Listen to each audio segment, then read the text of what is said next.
Hare Krishna.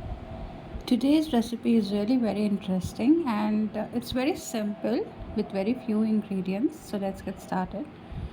Here I have taken about 1 cup of soaked chana, which is actually sprouted. I prefer using the sprouts because they are very nutritious and high in protein as well. I'm adding this in the cooker, and now I'm going to add 1 inch of cinnamon, 2 dry red chilies and 2 bay leaves or tejpata. Half a teaspoon of salt, and we are going to add some water in it, just enough to cook the chana. It's approximately 1 cup of water, and now we are going to just give it a couple of whistles until it's soft.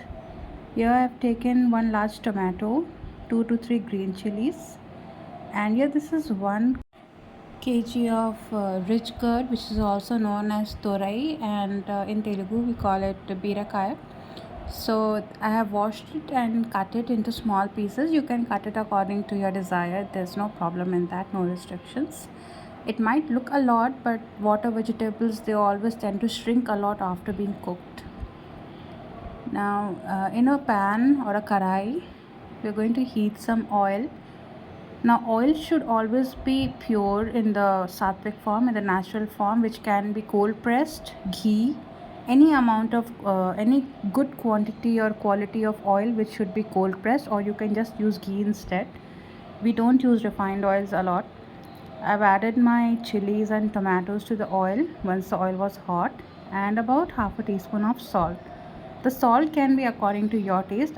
We use less salt, that's why I've used less. And now we're just going to stir it around for a couple of seconds. Meanwhile, let's prepare some dried powders.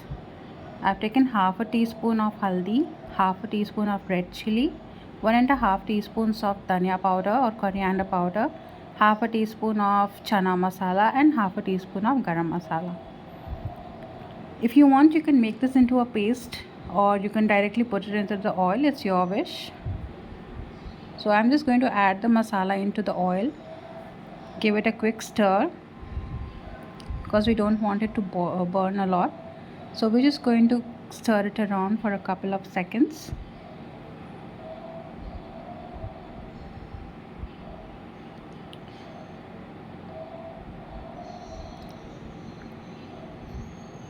Now just add a few teaspoons or tablespoons of water to the masala, just so that it doesn't burn. You can also use tomato puree instead of cutting the tomatoes, but personally in this recipe I like chopped tomatoes. Just fry it around until the tomatoes soften a bit.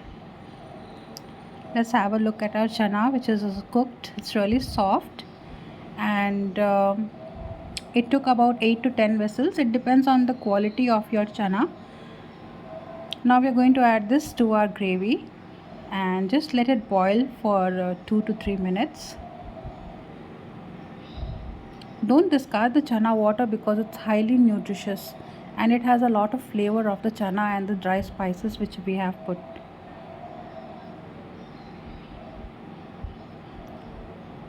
Now that the the chana has started boiling,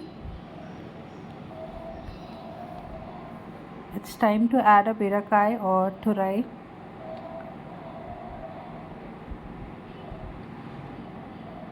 We are going to add our turai to this gravy.